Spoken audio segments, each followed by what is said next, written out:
Last video of the night for me. I just wanted to go over my example that I came up with, talk about a little bit of things and show you kind of how it's set up. So here we are in Reaper. You'll notice I've got 11 tracks with varying different types of sound sources. If we wanted to, we could actually zoom over here, and if we zoom into some of these, let me turn my mic on.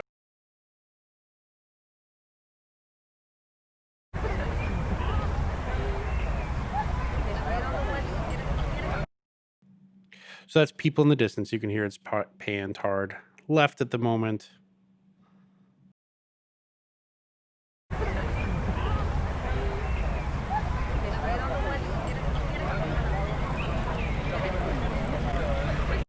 More people. Let's turn off the solos on both of these. Some of the other sources I've got some skateboarding. Let's see if you can hear this one.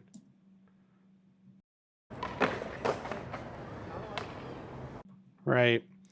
And so I went and I found a number of sounds that I thought were interesting from freesound.org. This is all of them together. And then essentially what I did is I overlaid them as we talked about. So let's shrink this down. And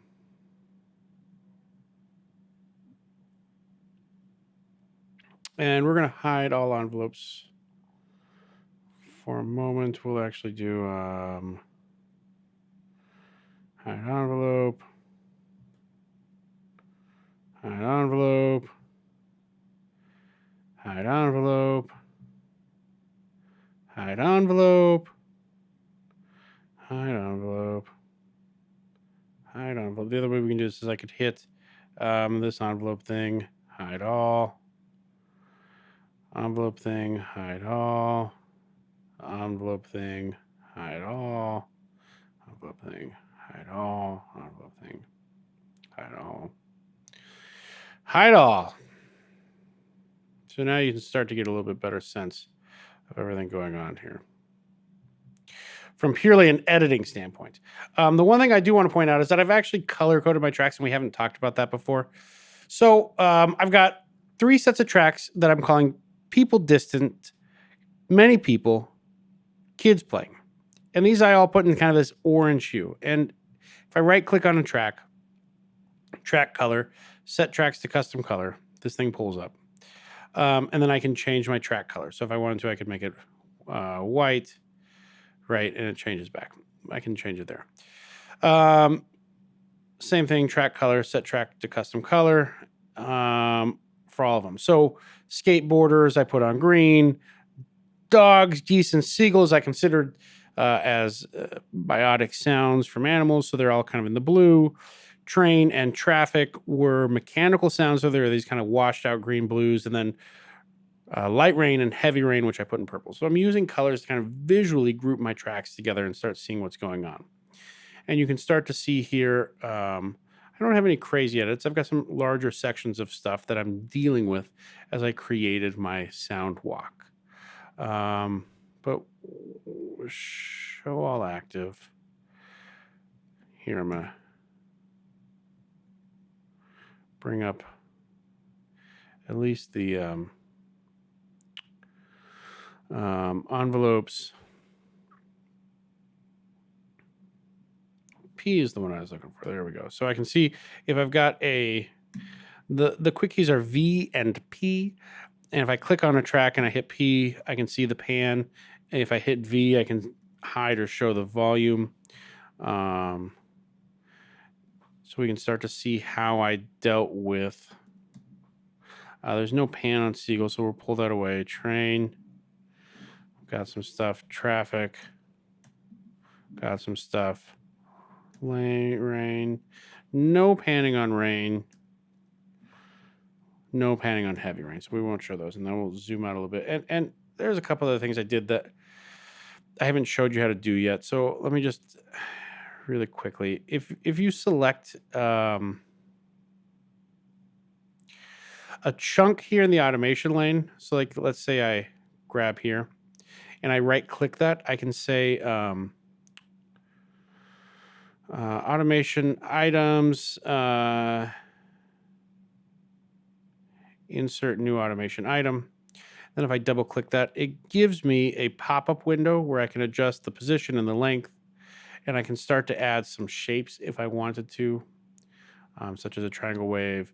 And then I can deal with the amplitude, change the number of cycles, which deals with some synthesis parameters we haven't talked about yet. But just so you know, if you wanted to play around with some of that, that's how you go about that. I'm going to command out of all of that.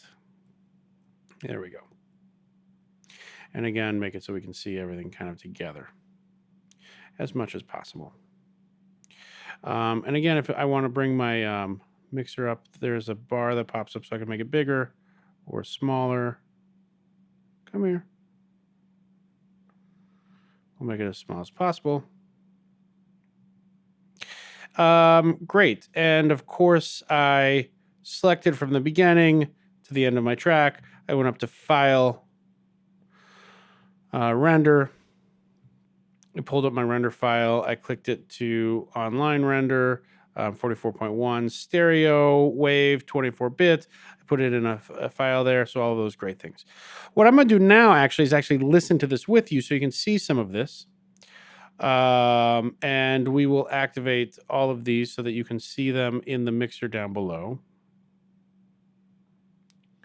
I've also made it so you can download this session if you would like to look at how I accomplished it. It goes to my box directory.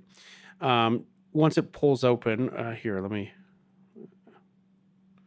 just show you that in case you want to here. We'll go Intro Sonic Art, week 6, homework suggestions. Down below here, here's this final file if you want to listen to it. Also session file download. Now I'm going to be logged in probably. Oh, I'm not. So this is a great example. So here's I uploaded it as a zip file to Box, but it unfortunately unzips it when you upload it.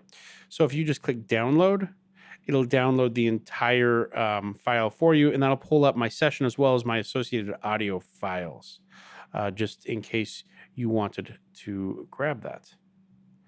And check some things out. So let's listen together now to what I've done.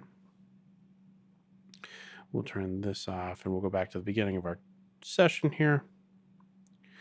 And I'm going to turn off my microphone so we can listen, and then you'll be able to see both my session as well as my facial responses. And then I'll speak for a moment at the end.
Oh, was I muted? Not muted the whole time? I'm sorry. If we'll see how it sounds. I'll listen back to it.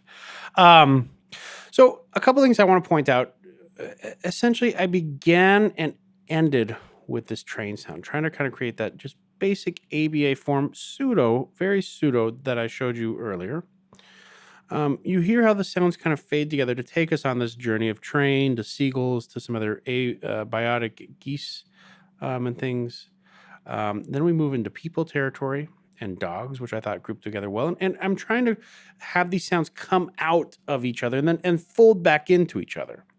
I really want these sounds not to be surprising and sudden, but to feel like they're coming naturally out of a sound walk, which was one of the things I was working for. And admittedly, there's some artificial artifacts that I created through use of severe panning and amplitude automation, where you hear kind of beating sounds, but those are representative of how I view the world sometimes anyway. So I felt like they're valid for what I was trying to accomplish.